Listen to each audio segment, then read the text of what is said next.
when my mom stood in the middle of our old living room and proudly announced, "Each sibling gets a floor." I felt something ugly twist in my stomach. It wasn't excitement. It wasn't surprise. It was dread, because deep inside, I already knew something was off. They had drawn out blueprints, already assigned parking spaces, and even talked about who would get the premium sunlight exposure, but nobody had said a single word to me, even though the house was supposed to be divided equally among the three of us. And when I finally saw the architectural sketches spread across the table, I realized a horrifying detail. My name wasn't on any of it. Not a single mention, not a single space, not even the basement. And I kept wondering, was I wrong for what I did next? Would anyone else have reacted differently in my situation? The story actually begins years before that ridiculous announcement. My family isn't rich, not even close, but my parents spent their entire lives dreaming about building a 3-story house where all their kids could live, together but independent. It was their fantasy version of a happy extended family.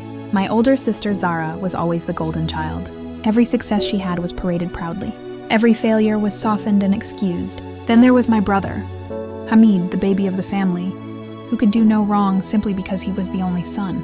And then there was me, middle child, the practical one, the one who actually contributed the most financially when things were rough, helped with the down payment, and worked extra hours because we're family, and families help each other.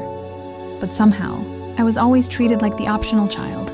Even when my parents began planning that 3-story family estate, I noticed how my ideas were ignored. I'd suggest practical layouts, cheaper materials, better contractors. And every time I spoke up, Mom would wave a hand and say, "Leave it to your sister. She has better taste." Or Dad would say, "Hamid understands the construction side more. Let him handle it." It stung. But I stayed quiet because I believed it was all leading to something fair, something equal. Then, 3 months before the big announcement, I noticed that Zara and Hamid were having constant private conversations with Mom. They'd pause when I walked into the room. They'd hide group chats. Once, I overheard something about deciding colors for their floors, but I brushed it off because surely we'd all decide together, right? Fast forward to the day everything fell apart. I walked into the house expecting a normal family, meeting about construction progress. Instead, I found my mom beaming like she had won the lottery, my siblings smirking like they knew a secret, and detailed floor plans spread across the table. Mom clapped her hands and said it like some grand announcement at an award ceremony. "Each sibling gets a floor." But before I could even ask which one was mine, she launched into showing Zara's penthouse-style 3rd floor, complete with a walk-in closet, balcony, and a private workspace since she works from home. Then, she showed Hamid's 2nd floor, which had an extended lounge area and reserved parking for 2 cars because, you know, he'll have a family soon. I waited. I waited for her to show me the 1st floor. I waited for my name. I waited for something. Nothing came. Finally, I asked, "Okay, which floor is mine?" The silence in the room felt like it had weight. Heavy. Suffocating. Mom didn't even look embarrassed. She just shrugged and said, "Well, you won't really need a floor, right? You're always so busy. And besides, you don't have a fiancé or family yet, so we thought..." Zara jumped in. "Yeah, we assumed you'd be moving out eventually. You know, renting somewhere closer to your workplace." Hamid added, "And the ground floor is best for Mom and Dad anyway. You wouldn't want to take that from them, would you?" I stared at them, my heart pounding. "So, I don't get a floor at all?" Mom said it like it was logical, like it was the simplest truth in the world. "You can stay in one of the guest rooms when you visit." A guest, in the house I helped pay for. A guest in my own childhood home. It felt like someone punched me in the chest. Rage, hurt, disbelief, everything hit at once. I reminded them that I contributed the most financially, that I put in the largest share, that I sacrificed time, money, weekends, sleep. I expected at least a discussion. But instead, they dismissed me as if I was making a scene for no reason. Mom even said, "Well, you should be grateful. Not everything is about money. We're giving Zara and Hamid floors because they'll start families. You'll eventually figure yourself out." Figure myself out? I was already more stable than both of them combined. I left the house shaking. And for days, I tried processing what had just happened. Maybe I misunderstood. Maybe they'd change their minds. Maybe they'd realize how cruel it was. But then another blow came. I found out through a mutual family friend that my siblings were already buying furniture for their floors. They were choosing tiles. They were bragging about their floors to cousins. They even picked out parking spots, plural. And once again, I was left out of everything. That's when a switch flipped inside me. See, here's the thing. I wasn't just a contributor. My money wasn't a favor. I was legally and contractually one of the property owners because I had transferred a huge portion of the payment directly from my account and even signed paperwork during the purchase. Paperwork my family conveniently forgot about because they never expected I'd stand up for myself. But I did. Before I move on, let me ask you something. So that's the situation I was in.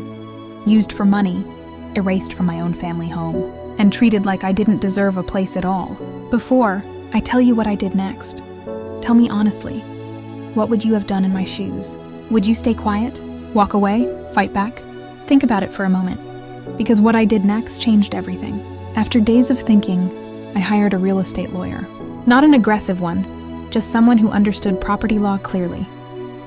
I brought all my proof, bank transfers, text messages, WhatsApp confirmations from when Mom asked me to send money, screenshots of agreements, and even the original offer letter that included my name as a contributing buyer.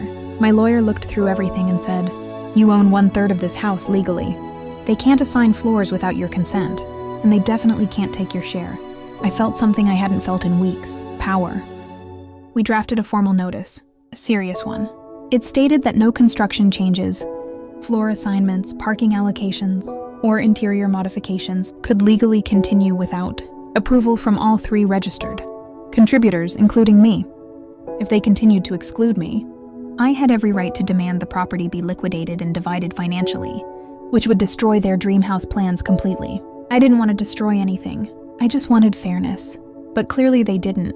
The notice was delivered to my parents' house, and within hours my phone exploded. Zara called first, screaming, "What the hell is this? You're sabotaging the whole project." Hamid texted, "Are you serious? Over a floor?" Mom called, crying dramatically, "How could you do this to your own family? You're threatening to sell the house." I calmly told her, "I'm asking for my legal share." "That's all," Mom snapped. "You don't deserve a full floor. You don't need it." I replied, "Then we sell the property and divide the money. Simple."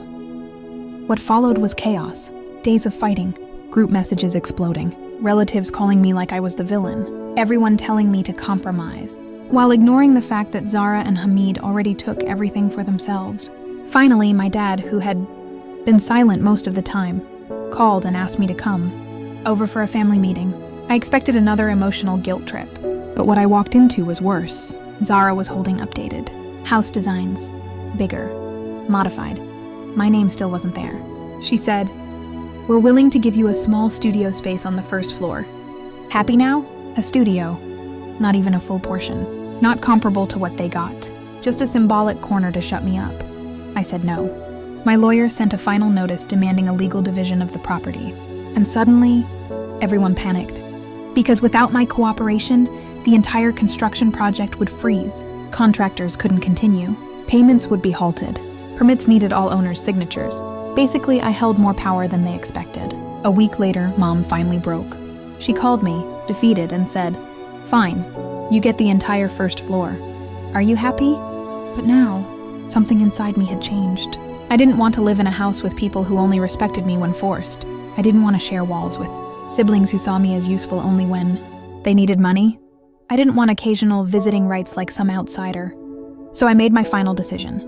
I told them, I don't want a floor anymore. I want my 1/3 in cash. Sell the house. Silence, absolute silence. Zara's face went pale.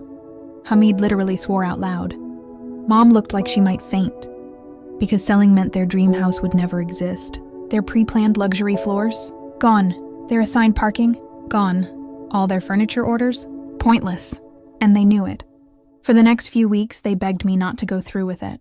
They offered bigger rooms, a whole floor, even 2 parking spots. But they were bargaining because they were scared, not because they valued me.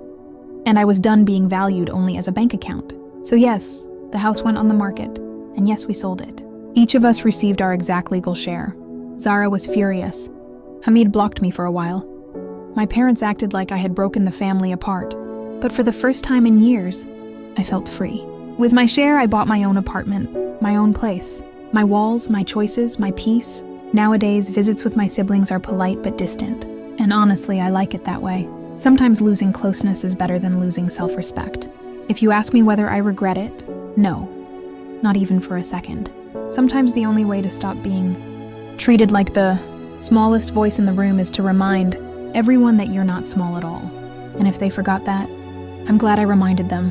Like if I hadn't spoken up, I would have been a guest in a house I helped build, a visitor in a place I invested in, a shadow in my own family story. No, thank you.